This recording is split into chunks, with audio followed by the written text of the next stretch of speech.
Hello everyone and welcome back to another hashtag trending with me, Ali Reza. As election day draws closer in Iran to choose the country's next president, candidates intensify their campaigns to win more votes in the June 18th election. Stick around to find out more about the election.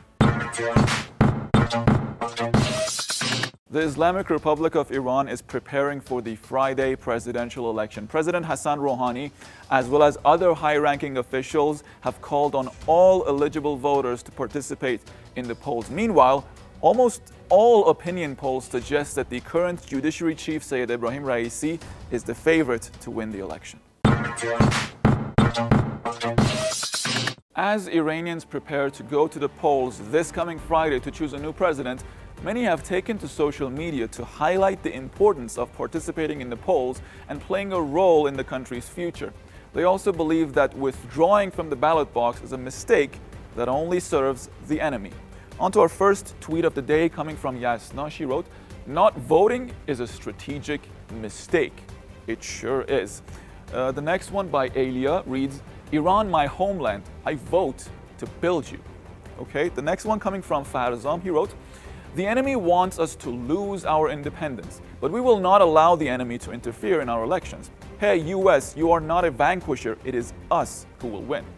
On to the next comments by Hamid, he wrote, "The right way to solve the country's problems is to make the right choice in the elections, not to withdraw from the ballot box."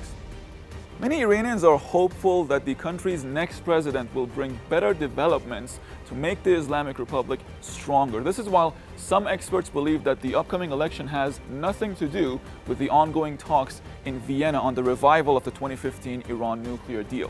Sayyid Mohammad Marandi wrote about this. He said, "The Vienna talks and the JCPOA have nothing to do with Iran's presidential election. There will be a breakthrough only if the Biden regime agrees to fully implement the nuclear deal. This could happen before the election or after the election. US intransigence may trash the deal," that is, the refusal to change their mind. Okay, on to the next comment by Peygham Velayat.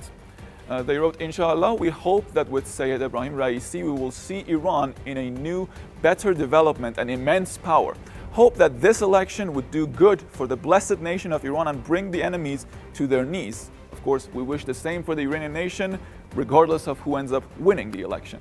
On to the next comment by Majid Ali. He said, "We only want a president in Iran who is loyal to our leader, because Imam Khamenei is everything for us.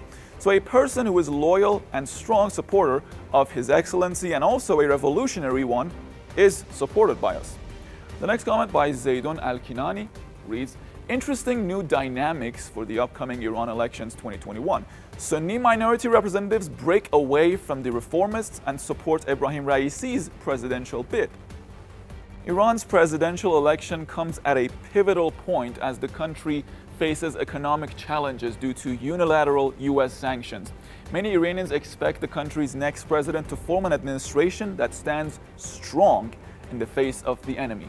We got our final batch of tweets for you here, with the first one coming from Peygham Velayat again. She said, "God, do good for the nation of Iran and make this election good for the blessed nation and make it one of the enemy-breaking elections, God willing."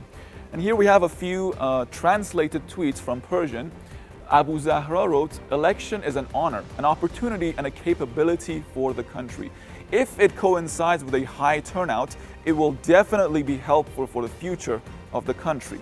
Our next tweet comes from Mahdiya. They wrote, "June 18th will be the nation's blow to the enemy, like the glorious funeral ceremony of General Soleimani."